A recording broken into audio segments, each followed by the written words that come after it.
રાપર નગરપાલિકાની ઘોર બેદરકારીના કારણે આજે ફરીથી રાપર શહેરની અંદરમાં એક વ્યક્તિનું રખડતા ઢોરોના કારણે મૃત્યુ થયું છે. આવા સમાચાર મળી રહ્યા છે અને સતત આ યમદૂત સમાન આખલાઓનો ત્રાસ રાપરમાં નિરંતર લગાતાર ચાલુ છે. પાલિકાને અનેકો વખત અમે રજૂઆત કરી ચૂક્યા છીએ. વિવિધ સામાજિક સંસ્થાઓ, સંગઠનો અને વિપક્ષી પાર્ટીઓ દ્વારા પણ વારે ઘડીએ આ બાબતે રજૂઆત થઈ છે કે આજે જીવલેણ શહેર માટે સાબિત થઈ રહ્યા છે. આવા આખલાઓને બંદોબસ્ત કરવામાં આવે, આમને પકડી અને આમની બીજે વ્યવસ્થા કરવામાં આવે, શહેરમાં લોકોને હેરાન પરેશાન ન થાય એના માટે આ બાબતે ચોક્કસપણે કાર્યવાહી થાય આવી લગભગ દર્જનો રજૂઆતો કરી ચૂક્યા છીએ. છેલ્લા 3 થી 4 મહિનાની અંદરમાં લગાતાર 10 થી 12 વખત નગરપાલિકા સીઓ અને ચીફ ઓફિસર સાહેબને આવેદનપત્ર આપ્યું છે અને ઉચ્ચ કક્ષાએ પણ રજૂઆત કરી છે. પણ જ્યારે કોઈ આવી ઘટના બને, જ્યારે કોઈ વ્યક્તિનો જીવ જાય, ત્યારે આ પાલિકા દ્વારા કામગીરીના નામે માત્ર ને માત્ર 1-2 ઢોરોને પકડીને પાછા છોડી દેવામાં આવે છે. આવી કામગીરી એમની હારી બતાડવા માટે આટલું કરવામાં આવે છે અને ફરીથી રખડતા ઢોરોનો જે ત્રાસ હોય છે એ શહેરની અંદર બેફામ ચાલુ થઈ જાય છે. આ જ્યારે આવી રીતના જીવ જાય કોઈક વ્યક્તિનો, ત્યારે પાલિકા થોડીક એક્ટિવ થાય. એના કરતાં અમે સતત રજૂઆત કરતા આવ્યા છીએ કે રખડતા ઢોરોનો બંદોબસ્ત કરવામાં આવે.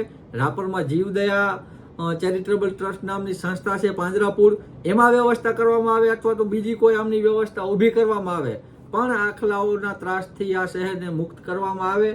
લગભગ છેલ્લા 6-1 મહિનાથી આ ત્રીજો જીવ રખડતા ઢોરોના કારણે ગયો છે. આવા આખલાઓના કારણે આ ત્રીજો ઢોર ગયો છે અને આ આખલા લોકોનો જીવ લઈ રહ્યા છે. એના પાછળ નગરપાલિકાના આખલાઓ જવાબદાર છે એવું સ્પષ્ટપણે દેખાઈ રહ્યું છે. નગરપાલિકા બિલકુલ નિષ્ફળ છે પોતાની કામગીરી પ્રમાણે, પોતાની જવાબદારી પ્રત્યે બિલકુલ બેજવાબદાર છે આ નગરપાલિકાના લોકો. અને સત્તા પક્ષના લોકો આજ દિવસ સુધી આ બાબતે કોઈ પણ રજૂઆત એમના શાસનમાં નથી થઈ. રખડતા ઢોરો પકડવાનો કોઈ પ્લાન નથી બન્યો અને હાલે પણ જે ચૂંટાયેલા પ્રતિનિધિઓ છે સત્તા પક્ષના, એમના દ્વારા કોઈ પણ પ્રકારની આવી કોઈ રજૂઆત શહેરીજનો દ્વારા થઈ હોય કે કોઈ સંસ્થાઓ દ્વારા થઈ હોય, એમાં ના તો સહકાર આપ્યો છે કે ના તો એમને પોઝિટિવ પ્રતિક્રિયા આપી છે. આજે જે વડીલનું શહેરના જે અગ્રણીનું નિધન થયું છે એ ભારતીય જનતા પાર્ટીના કાઉન્સિલરના ભાઈ જ છે એવું જાણવા મળ્યું છે. તો ખરેખર આ એક દુઃખદ બાબત કહેવાય. હું કોઈ આ બાબતે રાજકીય નિવેદન આપવા નથી માંગતો, પણ પાલિકાની ભયંકર બેદરકારી કહી શકાય કે આવી રીતના શહેરીજનો ઉપરા ઉપરી મૃત્યુ થઈ રહ્યું છે આ રખડતા ઢોરોના કારણે. આ રખડતા ઢોરો શહેરમાં એક યમદૂત બનીને ચારેકોર આખા શહેરમાં આમનો બેફામ કબજો જમાવી લીધો છે. પણ આજ દિવસ સુધી પાલિકાના આંખ આડેથી હાથ હટતા નથી સાંભળવા તૈયાર કે નથી જોવા તૈયાર કે ખરેખર ગામમાં આવી સમસ્યાઓ છે. અનેકો વખત મેં કીધું, આની રજૂઆત કરી છે, પણ આજ દિવસ સુધી પાલિકાએ કોઈ આના પાછળ નક્કોર પરિણામ લાવી એવી કામગીરી નથી કરવામાં આવી.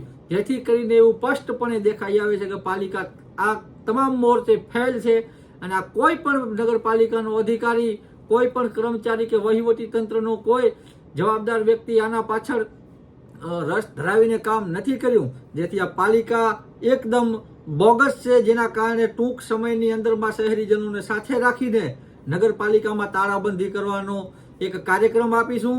અને જો એના પહેલા પાલિકાની આંખ ખોલે તો ઠીક છે, ને કે શોર્ટ પીરિયડની અંદરમાં અમે સૌ શહેરીજનોને સાથે રાખી, સૌ રાજકીય પાર્ટીઓ હોય કે સામાજિક સંસ્થાઓ હોય, તમામ લોકો જે શહેરનું હિત ચાહે છે એવા લોકોને સાથે મળવા હું આહવાન કરું છું કે આપણે નગરપાલિકાને તાળાબંધીનો કાર્યક્રમ એક આપવા જઈ રહ્યા છીએ. તો આપ તમામ સહકાર આપશો. આ મુદ્દો સમગ્ર નગરજનો માટે અને સમગ્ર રાપર તાલુકા માટે એક અતિ મહત્વપૂર્ણ મુદ્દો છે. કારણ કે રખડતા ઢોરોથી આપણે બધા લોકો પરેશાન છીએ અને આમ વારે ઘડીએ કોઈકના સ્વજનોનો આવા રખડતા ઢોરોના કારણે જીવ જાય. એના કરતાં સમય આવી ગયો છે કે હવે પાલિકા અને વહીવટી તંત્ર સુધી આપણો અવાજ નાખવાનો કે ખરેખર આ રખડતા ઢોરોને પકડવાની કોઈ ચોક્કસપણે રણનીતિ બનાવવામાં આવે. નહીતર આપણે વારે ઘડીએ જો આવી રીતના એક પછી એક મૃત્યુની રાહ જોતા રહેશી તો ક્યારેક ને ક્યારેક આ મૃત્યુની લિસ્ટમાં આપણા પરિવારનો કોઈ સ્વજન પણ સામેલ થશે.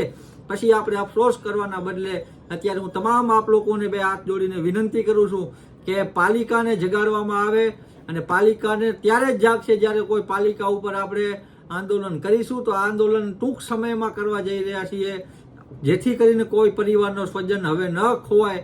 એના માટે આપ તમામ નગરજનોને અને તાલુકાના લોકોને વિનંતી છે કે ટૂંક સમયમાં તારીખ નક્કી કરી અને આ આંદોલનની તારીખ તમને આપવામાં આવશે. આપ તમામ લોકો આમાં સહકાર આપો એવી અપેક્ષા સાથે નગરપાલિકા પણ એક હજી લાસ્ટ વખત વિનંતી કરું છું શહેરીજન મારફતે કે 1 અથવા 2 દિવસની અંદરમાં તમામ આખલાઓને પકડી અને પછી પણ ક્યારેય આવી સમસ્યા નહીં સર્જાય એવું ખુદ નગરપાલિકા બાંહેધરી આપીને એક ચોક્કસ રણનીતિ આ બાબતે જો 48 કલાકની અંદરમાં નથી બનાવતી તો 48 કલાક પછી નગરપાલિકાને તાળાબંધીનો અમારો કાર્યક્રમ છે એ અમે કરવા જઈ રહ્યા છીએ.